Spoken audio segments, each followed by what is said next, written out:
Motown roared into life big time in 1964. They were popular in the early 60s, but in 1964, it just steamrolled big time.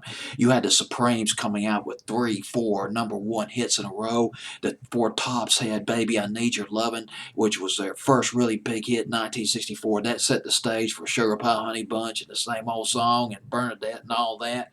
And the Temptations, The Way You Do the Things You Do, a big one in 1964. And now we get into a Lost 45 by the Temptations. Billboard's Hot 100. I always forget the date of this Hot 100. I believe it's September the 13th, 1964. Maybe it's the 12th.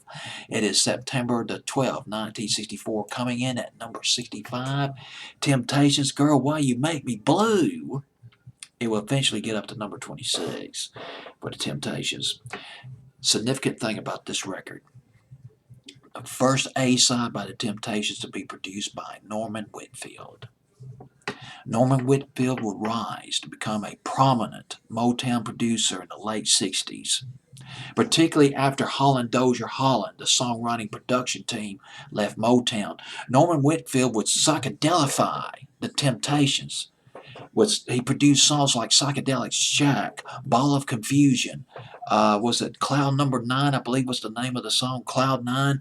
He also produced Papa Was a Rolling Stone. This guy was instrumental in the Temptations' career late in the late 60s and early 70s. But in 1964, he was pulled off from producing the Temptations because of this record. Didn't make top 20. Although he co-wrote it with Eddie Holland, Holland Dozier Holland. But no matter. Norman Whitfield will rise like a phoenix. He will produce the Temptations' Ain't Too Proud to Beg. Ain't Too Proud to Beg, one of their signature hits, 1966. Norman Whitfield produced that. He also, with Barrett Strong, would co-write the song Heard It Through the Grapevine. Norman Whitfield. I tell you, if you read about Motown, you are going to run into Norman Whitfield's name big time. I read about this guy about, oh gosh, 5, 6, 7 years ago, reading a book about Motown, and it was an entrancing read right there, reading about this guy.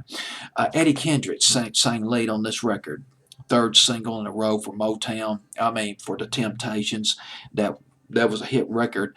But over the horizon came My Girl, late '64, early '65.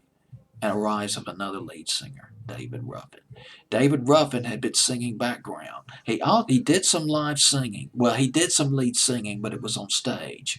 And he did some lead singing on some Temptation songs that was not released.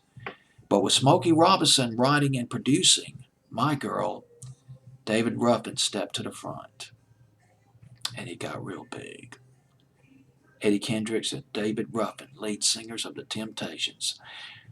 That's it. That's all I got to say about this record. Temptations, Girl, Why You Make Me Blue.